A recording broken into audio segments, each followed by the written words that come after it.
शुभ प्रभात बच्चों। आज हमारी अलंकार की दूसरी वीडियो है।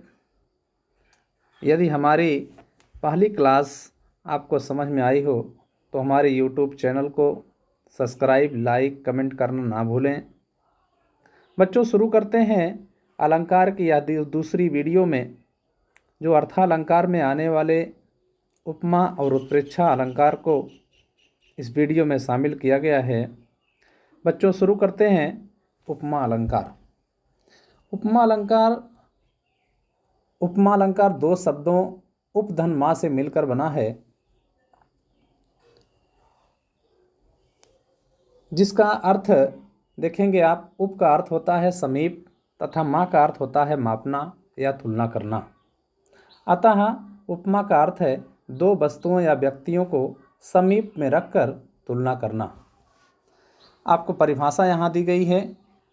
जब किसी व्यक्ति या वस्तु की तुलना किसी दूसरे व्यक्ति या वस्तु से की जाती है, जब उपमेय की तुलना उपमान से की जाती है, तो वहाँ उपमा अलंकार होता है। अब देखेंगे आगे उपमा अलंकार के अंग कितने होते हैं। उपमा अलंकार के 4 अंग होते हैं: उपमेय, उपमान, साधारण धर्म और वाचक शब्द। तो उपमेय क्या होता है, उपमान क्या होता है, ये आपको आगे बताया जाएगा।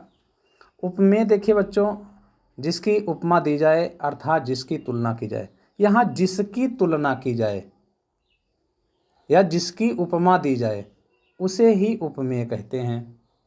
पहचान क्या होती है बच्चों, ये बहुत इम्पोर्टेंट है।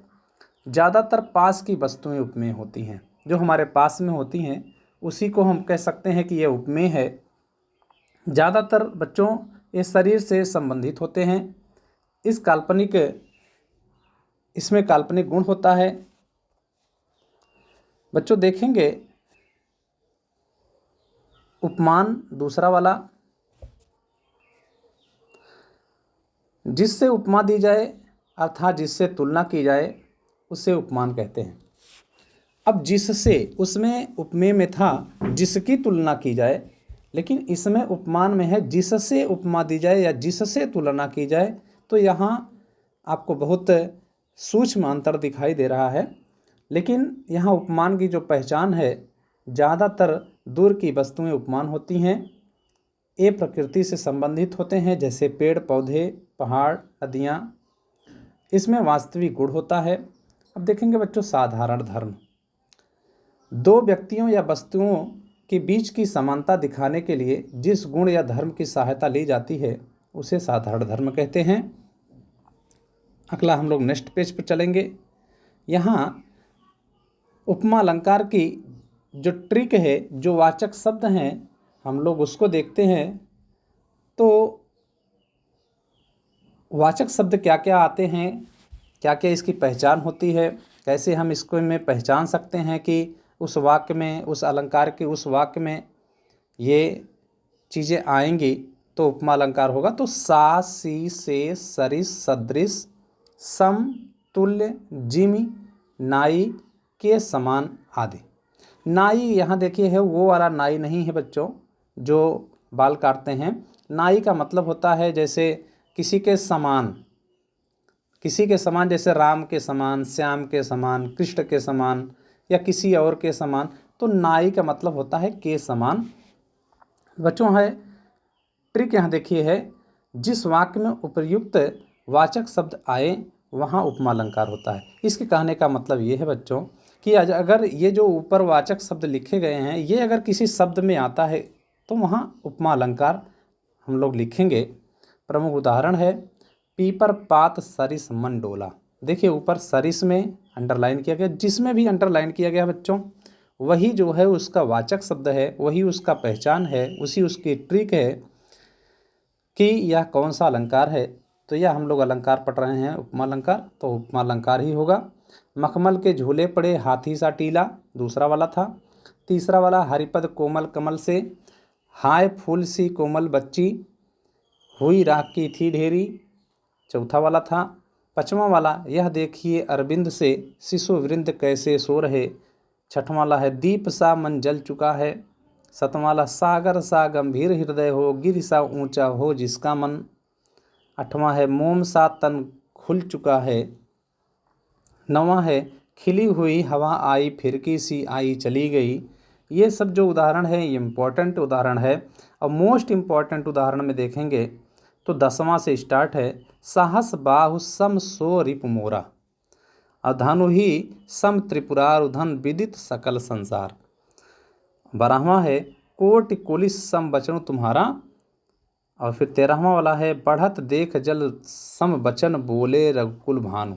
तो ये जो बच्चों है चारों नीचे वाला 10, 11, 12, 13 ये मोस्ट इम्पॉर्टेंट है और हमारी परीक्षा की दृष्टि से बड़ा ही इम्पॉर्टेंट है।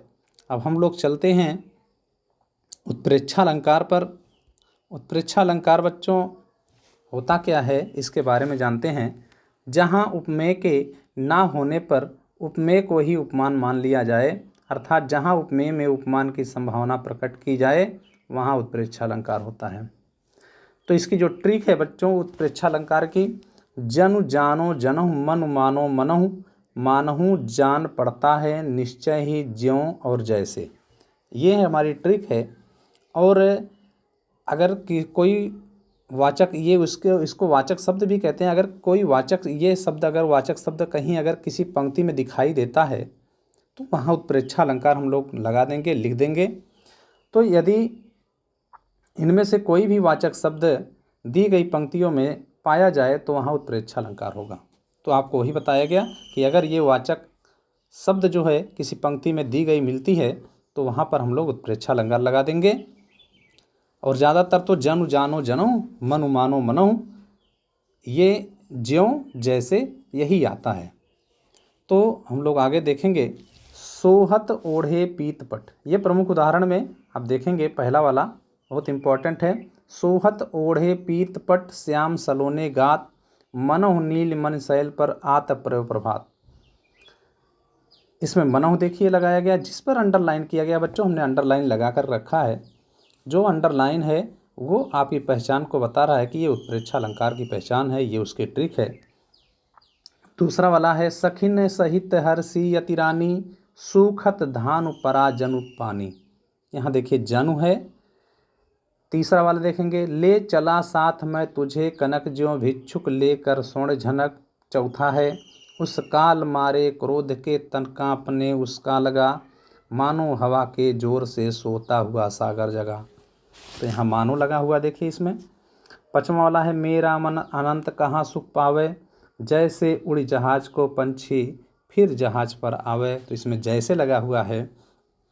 छठवां है सत सैया के दोहरे ज्यों नाविक के तीर, देखन में छोटन लगे घाव करे गंभीर। इम्पोर्टेंट है। सतवां वाला देखेंगे कहती हुई यूं उत्तरा के नेत्र जल से भर गए, हिम के कड़ों से पूर्ण मानो हो गए पंकज नए। यहाँ देखिए मानो लिखा गया है, मानो पर अंडरलाइन किया गया है तो यहाँ उत्प्रेक्षा अलंकार होगा। फूले कास सकल मही छाई, जनु वर्षा ऋतु प्रकट बुढ़ाई। ये भी इम्पोर्टेंट है। 9वां वाला है सिर फट गया उसका वहीं, मानो अरुण रंग का घड़ा हो। अरुण मीन्स होता है लाल बच्चों। जैसे लग रहा हो कि लाल घड़ा जो है, लाल रंग का जो घड़ा है वह फूट गया हो, सिर ऐसे ही फूट गया था। तो आगे बच्चों हम लोग देखते हैं जो इम्पोर्टेंट है परीक्षा की दृष्टि से हमारे, उस इम्पोर्टेंट को देखेंगे कि क्या है। 10वां वाला है तुम तो कालु हाँक जनु लावा। ये अपनी क्षितिज की बुक से निकाला गया है कि तुम तो कालु हाँक जनु लावा। इसमें जनु देखिए लगा है। 11वां है गुर चाटी ज्यों पागी। 12वां है ज्यों करुई ककरी। इसमें से इम्पॉर्टेंट तीनों हैं और पूछ सकता है ये हमारी परीक्षाओं में।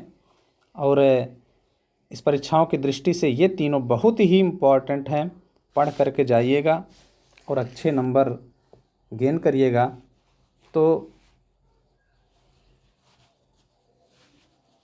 हमारे चैनल को आप सब्सक्राइब करिए, लाइक करिए, कमेंट करिए। धन्यवाद।